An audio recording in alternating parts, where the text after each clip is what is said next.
Welcome to a new edition of the Neon Jazz interview series with Canadian jazz vibraphonist Dan McCarthy. He talked about his newest 2019 CD called City Abstract, his second release from the Seattle-based label Origin Records.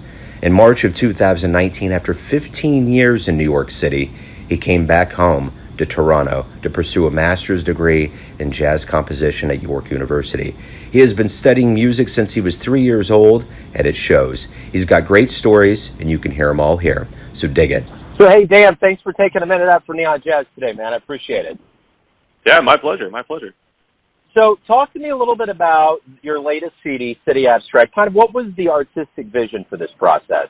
Essentially what it was, it's sort of a twofold situation. The first part of it was strictly musical.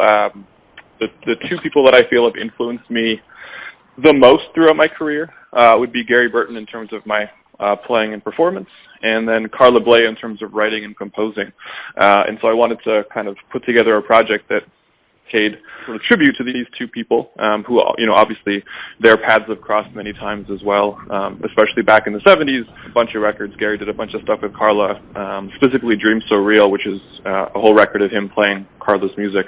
And so this was sort of my way of saying thank you to the two of them for what they've done. The second part of it was getting a chance to play with these three musicians specifically, Ted Quinlan, Pat Collins, and Ted Warren, who were all instrumental to me in my school days back in college when I was at Humber College here in Toronto. They all had a pretty big impact on me in their own individual ways, and so getting to bring them together right after I moved back to Toronto from Brooklyn for this project was kind of very special to me. So those two sort of things came together to form this project, City Abstract. So are you originally from Toronto? Yes, born and raised here. Went to Humber College. I was actually in their community music school from the age of 3, and then I went into their college program right after high school. It was kind of funny because my student number was assigned to me in 1983 when I was 3 years old, and so my student number was vastly different from every other student when I was there in college. And then in 2004, I moved down to New York, and I was there for almost 15 years and just moved back a few months ago in March of this year. I'm actually going back to school to do my master's in composition at York University here in Toronto. So what were some of the early albums you listened to that really got you motivated? My favorite story to tell about that is so one of my favorite, probably top 5 desert island records of all time is a CD or I guess it was a record at the time, by Gary Burton, by his quintet, entitled Ring. And it's a unique instrumentation. It's Gary on vibes, Mick Goodrick and Pat Metheny on guitar, Bob Moses on drums, and then both Steve Swallow and Eberhard Weber on bass. So vibes, 2 guitars, 2 basses, and drums. And when I was first getting into jazz, my sort of only knowledge of the vibraphone was like Milt Jackson and Lionel Hampton, and my dad, who at the time liked to frequent flea markets and find interesting CDs and stuff, came back home. I was in college at this time, it's probably 98 or 99. He comes home with Ring, and I put it on, and it's just the weirdest, I couldn't stand it. I turned it off after about a minute. I couldn't stand the music. And then, like a lot of great records, I revisited it about a year or 2 later, and I was just like, this is a genius album. This is absolutely incredible. And so that got me into the rest of Gary's ECM stuff, Passengers, Dream So Real, obviously the duet stuff with Chick. So that's sort of my main sort of influence, where I'm coming from. So those are my sort of most played CDs these days. So, the vibes is not a common instrument in jazz, and we have a bias around here. We love the vibes. So my question is, how did that become your instrument? So I went to an arts high school here in Toronto, Etobicoke School of the Arts, and in my senior year of high school, art schools you have to audition to get in. All the percussion majors, each year you're required to be in percussion ensemble, which was, just sort of a fun thing, but I was, in my senior year, I was late on the first day. They were assigning all the parts, and of course all the fun parts like drum set, timbales, congos, bongos, everything was taken except the one melody instrument, which was the vibes, and I was pretty upset because I wanted to play the drums, but very quickly found that I really enjoyed it. I really enjoyed learning the harmony side of music, which I hadn't really kind of dove into, and throughout that year I really wanted to do nothing except practice vibes. And so then at the end of that year, I auditioned for Humber, both on drums and vibes. Got in and very quickly dropped the drums side of things just to focus on playing vibraphone, and got to study with Don Thompson when I was at Humber, and that was a huge treat. He's phenomenal. So was New York always on your radar to go to, and then how was that experience for you in New York? I mean, I think it's always on everyone's radar to some extent. It's, for better or ill, it's the center of the jazz universe, which is in no way to say that the scenes that exist outside of New York are not good. New York just happens to have a ton of really great players that sort of center in on that. And so, it was always something I had thought about doing. It was just sort of a very fluke thing. A friend of mine was going to Manhattan School for his master's, and his roommate dropped out in August, and he had to find a roommate within a month. And so I just up and decided, hey, why not? So I quit my job and moved down to New York with no job, no resources, not really any money, and went from there. And then as far as how it was, a lot of ups and downs. It's a really difficult city to make it in as a musician, especially when you only want to do music. I got jobs, ended up bartending for about 10 years while I was there, which allowed me to really kind of do the music thing. But it's tough. It's a really tough city. But it's also, it can be very inspiring when you pick any night of the week to go out and you can see world-class musicians. So was it relieving to come back home to Toronto, and has your style of play or maybe being more relaxed, does that help you? I was down there for about 15 years. After about 10 years, it started to kind of lose its luster. I was, kind of ready to move back home. All my family's here and all that stuff. My wife and I had a kid, and that was sort of the final push that we needed to get back to family and stuff. And so getting back here, I definitely feel like it's a little more relaxed, and I can kind of just play. New York had a big influence on my playing, and obviously, so it's nice to kind of come back with a much different perspective than I have on music when I left, 15 years ago. What was one of the first jazz shows you saw live that really made you think, man, this is what I want to do? Good question. I'm trying to think of the first. I think, so when I was a kid, and when I was still in high school, I went to, there's a jazz camp up in Kincardine, Ontario, which is about a 3-hour drive kind of northwest of Toronto. And it's a great jazz camp, and there's a ton of great Toronto guys that teach there.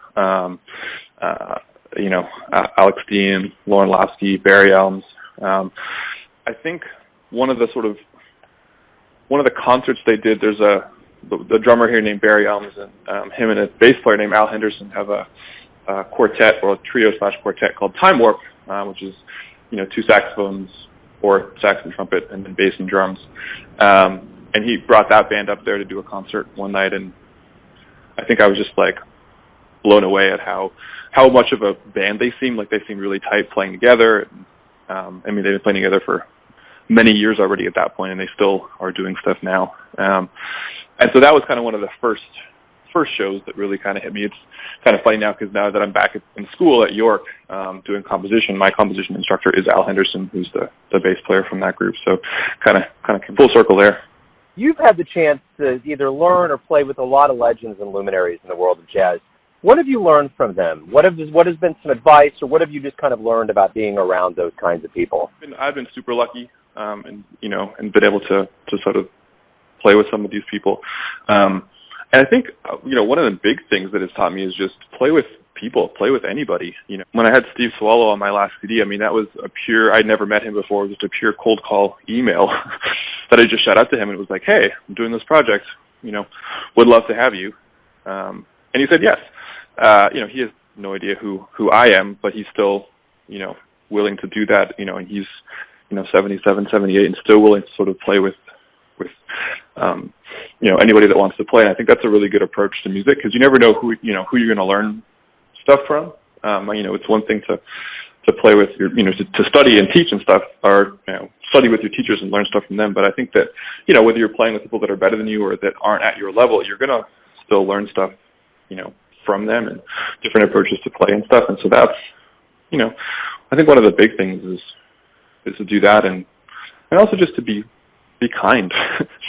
You know, again, with Steve, I mean, he's probably one of the kindest and gentlest souls that I've ever had the pleasure to talk to, not even just in music, but I mean, he's just such a kind and generous person, and it makes you want to be like that as well. And, you know, it just makes you appreciate them more and their music more. And, you know, when I met Gary Burton, it was the same sort of thing. Like, he was very kind. He would go out of his way to help, and, you know, it really kind of inspires you. It makes you want to do better. It makes you want to be the same way to the next generation of musicians coming up. And I think that's just so important. So why do you love jazz? Ooh, feels like a loaded question. For me, I've had a very sort of rocky relationship with it. I actually stopped playing music for a number of years while I was in New York because I became very kind of jaded with the whole scene. You know, I moved down there, and after a couple of years, Napster came out, and then all the streaming stuff came out, and the idea of paying for music just sort of vanished. Record labels started to fold. CD stores like Tower was gone. And then, you know, for me, the kind of final straw was that my own friends, like when I would release a CD, they would be like, "Hey man, can I get a copy for free?" And it's like, man, if you can't even get your friends to, you know, shoot you $10 for a project that cost you $12,000, like, what are you really hoping to do with the general public? So I definitely, you know, kind of got jaded, and I stopped playing for, you know, I packed the vibes up and I didn't touch them for a few years, which I think was probably the best thing that ever happened, because I didn't think I would ever come back to it. But the fact that I, after a few years, kind of missed it and really wanted to get back just for the sake of playing music rather than anything else, I kind of knew that it was something that I really wanted to do, because I never put pressure on myself to do it. And so coming back to it, I love being able to sort of express and play music, and it's the best way that I have of communicating sort of thoughts and feelings. I'm not a great writer. I'm absolutely terrible painter. I'm not, you know, I'm really not good at anything in the arts except music, and so for me, it's really the way that I can be myself more than any other time. And that's sort of what I get from it. So, final question. Everyone has a version or an interpretation of who they think you are. Your family, your friends, your fans. But you know yourself best. Who do you think you are? Who do I think I am? Man.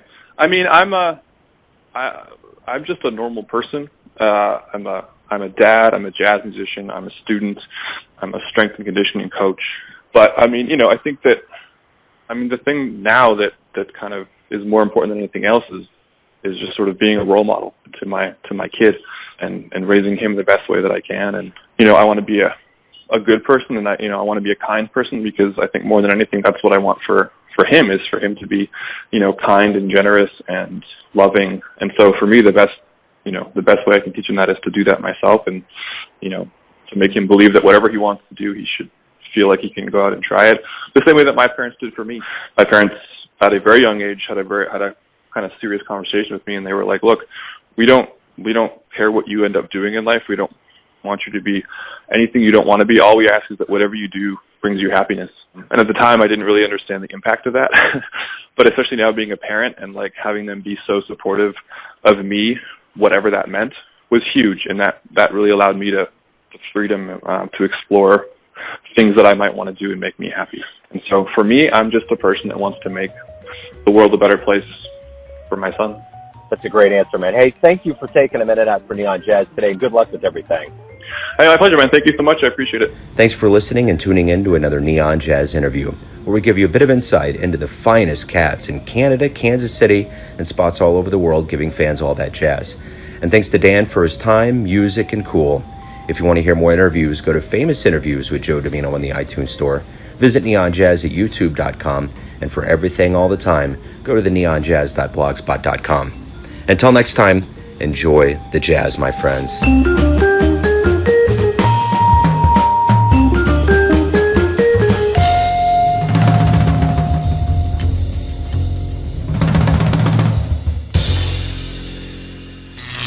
Neon Jazz.